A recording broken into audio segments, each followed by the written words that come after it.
जय सिया राम, जय महाराज जी, जय हनुमान जी। जनरल मैकन्ना अपनी कमान संभाले जब वह अपनी फौज लेकर ट्रेन से सुदूर पूर्व जाते समय इलाहाबाद स्टेशन पर रुका तो त्रिकालदर्शी बाबा जी भी उसी समय ही इलाहाबाद स्टेशन के प्लेटफॉर्म पर विराज गए और गाड़ी छोड़ने के कुछ ही मिनटों पूर्व मैकन्ना की दृष्टि को अपनी ओर आकर्षित कर लिया। तभी वह बाबा जी को पहचान उनके पास दौड़ा दौड़ा आ गया और बिना हिचकिचाहट के बाबा जी के श्री चरणों में नत हो गया।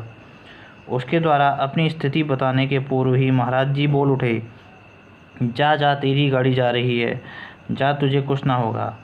बाबा जी के इस अमोघ आशीर्वाद के फलस्वरूप उस महायुद्ध में बड़े पैमाने पर नरसंहार के बावजूद और ब्रिटिश फौज के प्रारंभ में बुरी तरह हार जाने पर भी मैकन्ना युद्धोपरांत सकुशल इंग्लैंड लौट गया।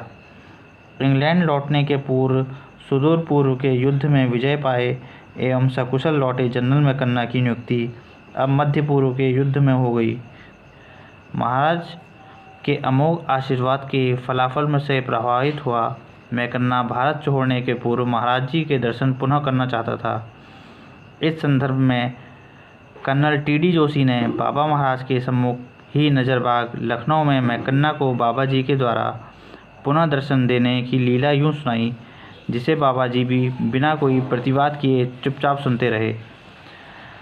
जनरल मैकन्ना अपनी फौज की चुनिंदा टुकड़ी के साथ विशेष सेना गाड़ी से टुंडला स्टेशन पहुंचे। प्लेटफॉर्म पर बेचैनी से टहलने लगा, मानो किसी को ढूंढ रहा हो। उसका पूर्व अनुभव था कि बाबा जी यहीं आसपास फर्रुखाबाद, आगरा, सिकोहाबाद आदि शहरों में घूमते रहते हैं। उसकी परेशानी देख मैंने भी उससे साधारण औपचारिकतावश पूछ लिया कि क्या बात है।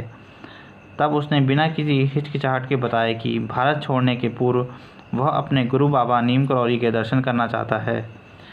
सुनकर पहले तो मैं आश्चर्य में रह गया कि यह कैसे बाबा जी का भक्त बन गया।